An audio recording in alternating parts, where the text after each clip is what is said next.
ವಿಭಿನ್ನ ಮತ್ತು ವಿಶಿಷ್ಟ ಸಂಸ್ಕೃತಿಯಿಂದ ವಿಶ್ವದ ಗಮನ ತನ್ನತ್ತ ಸೆಳೆದುಕೊಂಡಿರುವ ಭಾರತ ಇಂದು ವಿಶ್ವಗುರು ಆಗುವತ್ತ ದಾಪುಗಾಲು ಇಟ್ಟಿದೆ. ಅರಿವಿಲ್ಲದೆ ಒಂದು ಹಿಂದೂ ಹೆಣ್ಣು ಮಗಳು ಯಾರದೋ ಮನೆಯ ಫ್ರಿಡ್ಜ್ನಲ್ಲಿ 40 ತುಂಡುಗಳಾಗಿ ಸಿಕ್ಕಿದ್ದು ಇಂದಿನ ಹಿಂದೂ ಸಮಾಜಕ್ಕೆ ಒದಗಿ ಬಂದಿರುವ ದುರಂತ. ಶ್ರೀಮಂತ ಸಂಸ್ಕೃತಿಯಿಂದ ಇಂದಿನ ಯುವಕರು ಹಿಂದೆ ಸರಿಯುತ್ತಿರುವುದು ಖೇದಕರ ಎಂದು ಚಿಂತಕ ಹಾಗೂ ವಾಗ್ಮಿ ಪ್ರಕಾಶ್ ಮಲ್ಪೆ ಹೇಳಿದರು. ದಾಂಡೇಲಿಯ ಹಳೆ ನಗರಸಭೆ ಮೈದಾನದಲ್ಲಿ ಭಾನುವಾರ ಹಿಂದೂ ಸಮಾಜೋತ್ಸವ ಸಮಿತಿ ವತಿಯಿಂದ ನಡೆದ ಹಿಂದೂ ಸಮಾವೇಶದ ದಿಕ್ಸೂಚಿ ಭಾಷಣದಲ್ಲಿ ಹೇಳಿದರು. ಒಬ್ಬ ರಾಮನಿಗಾಗಿ ದೇಶದ ಹಿಂದೂಗಳು ಭಾವುಕರಾಗುತ್ತಾರೆ ಎಂದಾದರೆ ರಾಮನ ಶಕ್ತಿ ಎಂಥದ್ದು ಎಂದು ಜಗತ್ತಿಗೆ ತಿಳಿದಿದೆ. ಆದರೆ ಕೆಲವು ಕುತಂತ್ರಿಗಳಿಗೆ ಈ ಸತ್ಯ ಅರ್ಥ ಮಾಡಿಕೊಳ್ಳಲಾಗಲಿಲ್ಲ. ಸಾಮಾನ್ಯ ಬದುಕಿನಿಂದ ದೈವತ್ವಕ್ಕೇರಿದ್ದು ಭಾರತದಲ್ಲಿ ಭಾರತದ ಸಂಸ್ಕೃತಿ ಜಗತ್ತಿಗೆ ಮಾದರಿ. ಒಂದು ಸಮಯದಲ್ಲಿ ಶಾಲೆಯಲ್ಲಿ ಯೋಗ ಕಲಿಸುವ ವಿಚಾರದಲ್ಲಿ ಹೋರಾಟ ನಡೆದಿತ್ತು.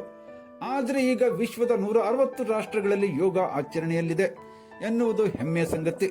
ಇನ್ನು ಭಾರತ ಚಂದ್ರನಲ್ಲಿ ಕಾಲಿಟ್ಟಿದೆ. ಸರ್ಜಿಕಲ್ ಸ್ಟ್ರೈಕ್ ನಡೆಸಿ ದೇಶದ್ರೋಹಿಗಳ ಸೆದೆ ಬಡಿಯುತ್ತಿದೆ. ಸೈನಿಕರು ಸ್ವತಂತ್ರರಾಗಿದ್ದರೆ ಇದು ನವಭಾರತ ಎಂದರು. ಈ ಜಗತ್ತಿನಲ್ಲಿರುವ ಇಷ್ಟು ಜನ ಹಿಂದೂಗಳು ಭಾವುಕರಾಗ್ತಾರಲ್ಲ, ರಾಮ ಅಂದಾಗ ಇಷ್ಟೆಲ್ಲ ತಮ್ಮ ಮನಸ್ಸನ್ನು ಕೊಟ್ಟು ಸಮರ್ಪಣೆ ಮಾಡಿಕೊಳ್ತಾರಲ್ಲ, ಯಾಕೆ ಅಂತ ಪ್ರಶ್ನೆ ಬಂತು. ಯಾಕೆ ರಾಮನಿಗೋಸ್ಕರ? ಅವನು ಒಬ್ಬ ವಿಷ್ಣುವಿನ ಅವತಾರಿ, ಅವನು 10 ಅವತಾರಗಳಲ್ಲಿ ಅವನೊಬ್ಬ ಅನ್ನೋ ಕಾರಣಕ್ಕೋಸ್ಕರ ಅಲ್ಲ. ರಾಮ ಅವನು ಉಳಿದ ದೇವರುಗಳಂತೆ ಅಲ್ಲ.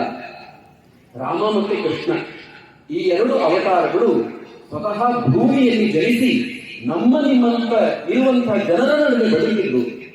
ರಾಮ ಹೇಗೆ ಬದುಕಿದ ಅಂತಂದ್ರೆ ನಾವು ಹೇಗೆ ಸಂತೋಷ ಪಡ್ತೀವೋ ಹಾಗೆ ನಮ್ಮ ಹಾಗೆ ಸಂತೋಷ ಪಟ್ಟ ಸಾಮಾನ್ಯ ಜನರ ರೀತಿ.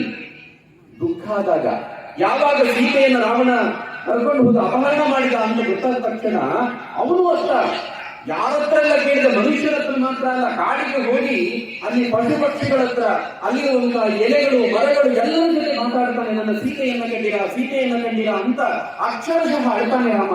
ಸಾಮಾನ್ಯ ಮನುಷ್ಯರ ರೀತಿ ಬದುಕಿದ.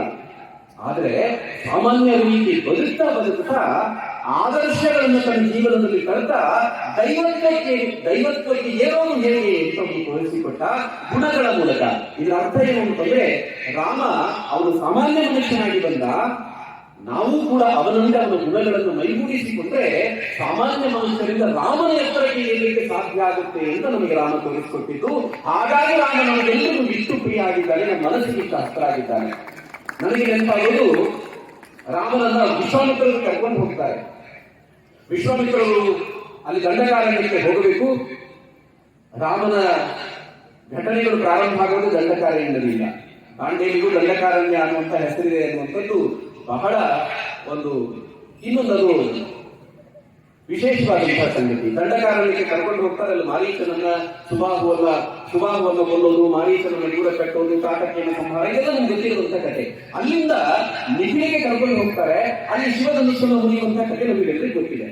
ಆದ್ರೆ ವಿಶ್ವಾಮಿತ್ರರು ನೀನು ಶಿವಧನುಸ್ಸನ್ನು ಮುರಿದ್ರೆ ಸೀತೆಯನ್ನ ಮದುವೆ ಆಗಬೇಕು ಎಂಬ ಇದನ್ನ ವಿಚಾರವನ್ನ ಹೇಳೋದೇ ಇಲ್ಲ ರಾಮನಿಗೆ.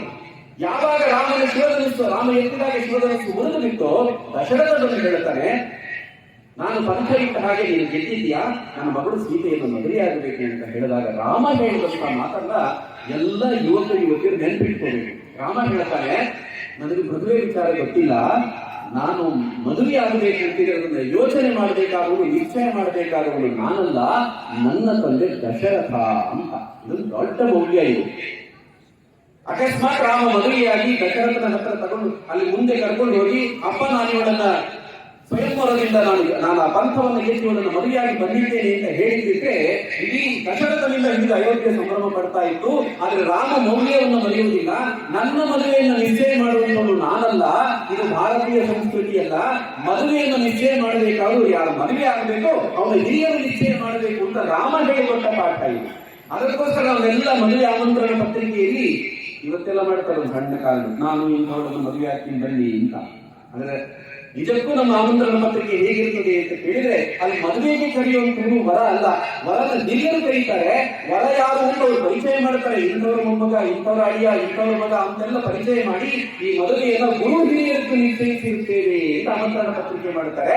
ಇದು ನಮಗೆ ರಾಮ ಹೇಳಿಕೊಟ್ಟಂತ ಸಂಸ್ಕೃತಿ ಅಂತ. ಹಿಂದೂ ಸಮಾಜೋತ್ಸವ ಸಮಿತಿ ಅಧ್ಯಕ್ಷ ವಾಸುದೇವ್ ಪ್ರಭು ಪ್ರಾಸ್ತಾವಿಕವಾಗಿ ಮಾತನಾಡಿ, ಇಂದು 3ನೇ ವರ್ಷದ ಸಮಾವೇಶವನ್ನು ಹಮ್ಮಿಕೊಳ್ಳಲಾಗಿದೆ. ಮುಂದೆ ಹಿಂದೂ ಬಾಂಧವರು ತಾವಾಗೇ ಈ ಸಮಾವೇಶವನ್ನು ನಡೆಸುವಂತೆ ಸಾಗಬೇಕು.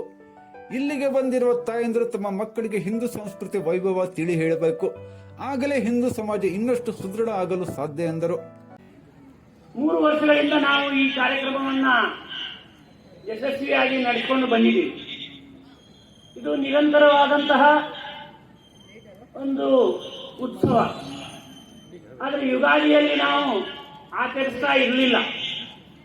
ಈ ಕಳೆದ 3 ವರ್ಷದಿಂದ ನಮ್ಮ ಹಿಂದೂ ಸಮಾಜದ ಹೊಸ ವರ್ಷವನ್ನ ವಿಜೃಂಭಣೆಯಿಂದ ಆಚರಿಸಬೇಕು ಮತ್ತು ನಮ್ಮ ಹಿಂದೂ ಸಮಾಜದ ಸನಾತನ ಸಂಸ್ಕೃತಿಯ ಹೊಸ ವರ್ಷ ಎಲ್ಲರಿಗೂ ಪರಿಚಯಿಸಬೇಕು ಅನ್ನುವಂತಹ ಒಂದು ಉದ್ದೇಶದಿಂದ ಈ ಒಂದು ಹಿಂದೂ ಸಮಾಜೋತ್ಸವವನ್ನ ಪ್ರಾರಂಭಿಸಿದ್ದೇವೆ.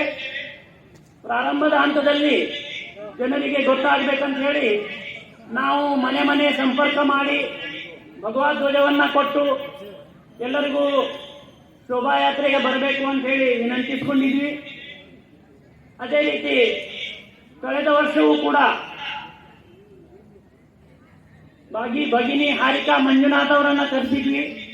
ಮಾತೆಯರೇ ವಿಶೇಷವಾಗಿ ಕಾಳಜಿ ಕೊಟ್ಟು ಈ ಒಂದು ಕಾರ್ಯಕ್ರಮವನ್ನ ಯಶಸ್ವಿಯಾಗಿ ನಡೆಸಿದ್ದು ನೀವೆಲ್ಲ ನೋಡಿದ್ದೀವಿ. ಮೊದಲನೇ ವರ್ಷ ಚಕ್ರವರ್ತಿ ಸೂಲಿಬೆಲೆ ಅವರನ್ನ ಕರೆದಿದ್ವಿ. ಆಗ ಕೂಡ ಜನ ಹೆಚ್ಚಿನ ಸಂಖ್ಯೆಯಲ್ಲಿ ಸೇರಿದ್ವಿ. ಚಕ್ರವರ್ತಿ ಸೂಲಿಬೆಲೆ ಅವರ ಒಂದು ಪ್ರಚಾರ ಟಿವಿ ಮಾಧ್ಯಮದ ಮೂಲಕ ಆಗಿದ್ರಿಂದಲೋ ಏನೋ ಅಥವಾ ಹಿಂದೂ ಜನ ಬಹಳ ವರ್ಷದಿಂದ ಇಂಥ ಒಂದು ಮೆರವಣಿಗೆ ಆಗಲಿಲ್ಲ ಮತ್ತು ಈ ಒಂದು ಉತ್ಸವ ಆಗಲಿಲ್ಲ ಅನ್ನುವಂಥ ಉದ್ದೇಶದಿಂದ ಏನೋ ಹೆಚ್ಚಿನ ಸಂಖ್ಯೆಯಲ್ಲಿ ಸೇರಿದ್ವಿ.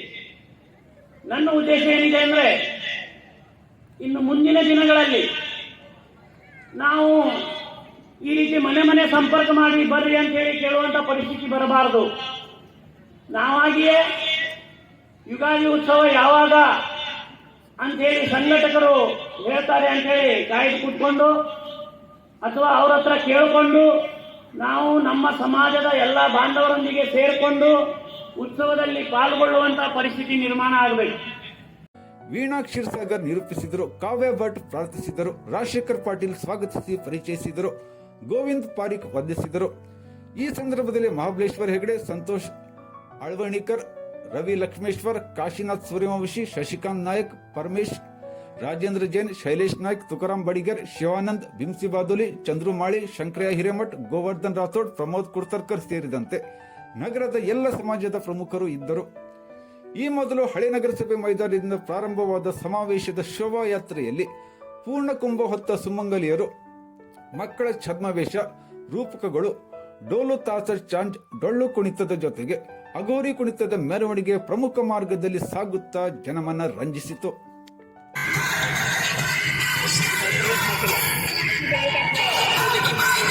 Sorry,